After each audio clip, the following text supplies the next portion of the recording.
नहमदुहु व नुसल्लिहि अला रसूलिहिल करीम अम्मा बाद फ़अऊज़ु बिल्लाहि मिनश शैतानिर रजीम बिस्मिल्लाहिर रहमानिर रहीम वल अस्र इन्नल इंसान लफ़ी खुस्र सदक़ल्लाहुल अज़ीम।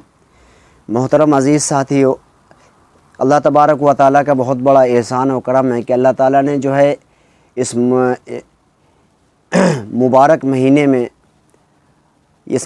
महीने को हम सबको जो है पाबंदी करने की और रोज़ा रखने की तौफ़ीक अता फ़रमाई। और रोज़ा एक ऐसी दौलत है, ये एक बहुत बड़ी नेमत है। आज जो आदमी रोज़े से महरूम है, जो आदमी रोज़ा नहीं रखता, और आम तौर से आदमी इस पर जो है क्या कहते हैं बहाना ढूंढता है कि मुझे जो है काम की फ़ुर्सत नहीं है, मुझे काम पे जाना है, और जो है बहरहाल बीवी बच्चों की बात ढूंढते हैं।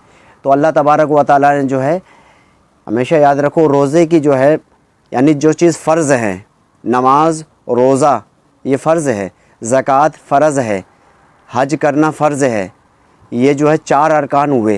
5वां अरकान जो इससे पहले वो कलमा तय्यबा, ईमान लाना क्या है, फ़र्ज़ है। ईमान लाने के जब तक ईमान नहीं लाएगा तो कोई भी अमल जो है काबिल कबूल नहीं है किसी के भी। तो इसी तरह ये जो रोज़ा है इस वक्त जो है रमज़ान मुबारक का महीना चल रहा है, ये एक बड़ा फ़जीलत और बरकत वाला महीना है। अगर इस महीने में आदमी मशगूली करेगा, जो है लापरवाही बरतेगा, जैसे कि अल्लाह के रसूल ने फरमाया सल्लल्लाहु अलैहि वसल्लम ने कि रमज़ानुल मुबारक में जहन्नम के दरवाज़े बंद कर दिए जाते हैं। यहाँ तक कि जो है समंदर की मछलियाँ जो है दुआए मग़फ़िरत करती हैं, रिज़्क़ बढ़ा दिया जाता है। ये इस महीने की फ़जीलत है।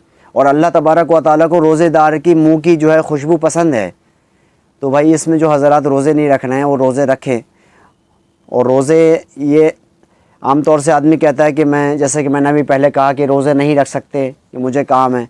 तो देखो अल्लाह तबारक व तआला ने इसकी कोई माफ़ी नहीं रखी है। रोज़े हर हाल में रखना होंगे, चाहे वो उसको अपने काम को बढ़ावे या घटावे, आगे पीछे करे, या उसके लिए पैसे जोड़ के रखे। मैं हर साल में इसकी तरतीब बताता रहता हूँ कि जब रोज़े आने से पहले पूरा साल पड़ा होता आदमी के पास, तो उसमें कुछ पैसे जो है 10-15 हज़ार 20 हज़ार रुपये जोड़ के रख ले 1 महीने के लिए, फिर आराम से रोज़े रखे। बहुत आसान है। तो ये सारी तरतीब, आदमी शादी के लिए भी तो पैसे जोड़ता है, नहीं जोड़ता? शादी के लिए 50-50, 2-2 लाख, 1-1 लाख रुपए में शादी करता है, और लाखों में शादी हो जाती है बहरहाल, जो अक्सर आदमी नाजायज़ करता है। हालांकि शादी में इतना नहीं खर्च करना चाहिए था, हद से ज़्यादा उसमें इसराफ़ करता है, खर्च करता है। तो जो है उससे कहीं ज़्यादा जो है रोज़े में खर्च करना चाहिए। रोज़े में खर्च करे, अपना उतना तो खर्च नहीं होता, लेकिन जो नाजायज़ कामों में खर्च हो जाता है। हालांकि शादी में आम तौर से क्या होता है, शादी में एक काम सिर्फ होता है जायज़, वो क्या होता है, निकाह। इसके अलावा लोग जितने काम करते हैं वो सब नाजायज़ होते हैं शादी में। तो बहरहाल मैं शादी की तरफ चला गया, तो मेरा मकसद समझाने का ये है कि जो है रमज़ान शरीफ के रोज़ों का ख़ास एहतमाम करें, क्योंकि ये ऐसी बरकत है, अगर इससे महरूम रहेगा तो अजब नहीं कि जहन्नुम का ठिकाना देखना पड़े। ठीक है भाई। और जहन्नुम एक ऐसा गढ़ा है जिससे जो है हर आदमी को वहाँ से जो है गुज़रना है। पुल सरात के ऊपर से सबको गुज़रना है, और पुल सरात जो है जहन्नुम के ऊपर बिछाया जाएगा। तो जो आदमी अल्लाह ताला ने ख़ुद तारीफ़ की है कि जो रोज़ा रखने वाले हैं, और जो रोज़ा रखने वाले मर्द, रोज़ा रखने वाली औरतें, ख़ुद अल्लाह तारीफ़ कर रहे हैं इसके। तो रोज़ा जब ऐसी दौलत है, ख़ुद अल्लाह इसकी तारीफ़ कर रहे हैं। और अल्लाह ने फरमाया कि तुम रोज़ा रखा करो, उम्मीद है कि तुम आहिस्ता आहिस्ता मुत्तकी बन जाओगे। मुत्तकी किसे कहते हैं? तक़वा इख्तियार करने वालों को, परहेज़गी इख्तियार करने वालों को, और दीन के ऊपर कायम रहने वालों को, जो हमेशा मरते दम तक दीन पर कायम रहे और अल्लाह से डरता रहे। और कुरान करीम की एक आयत है, इसके बाद मैं जो है बस करूँगा। कुरान करीम की एक आयत जो मैं बता रहा हूँ, वलिमन खाफ़ मक़ाम रब्बिही जन्नतान। जो आदमी, अल्लाह ताला ने फरमाया कि जो शख्स अल्लाह तबारक व तआला से डरता रहा, कहाँ पे? मरने के बाद नहीं, दुनिया में डरता रहा, तो अल्लाह ताला फरमा रहे हैं खुश हो के कि उसके लिए जन्नत में 2 बाग हैं। कितने? 2 बाग हैं उसके लिए जन्नत में, बजुज़ अल्लाह से वो डरता रहा। डरना अब ये नहीं कि रोज़ा नहीं रख रहा है, नमाज नहीं पढ़ रहा है, तो ये डरना नहीं है। यानी इस बात की दलील है ये कि जो आदमी नेक काम करता है, तो बिल्कुल ये पक्की दलील है कि वो अल्लाह से डर रहा है। ठीक है भाई। और जो लोग आम तौर से जो है घर में भी नमाज़ पढ़ लेते हैं, बहुत से कुछ हज़रात ऐसे हैं घर पे ही नमाज़ पढ़ लेते हैं। तो इस पर एक वाक़या छोटा सा मैं बता देता हूँ।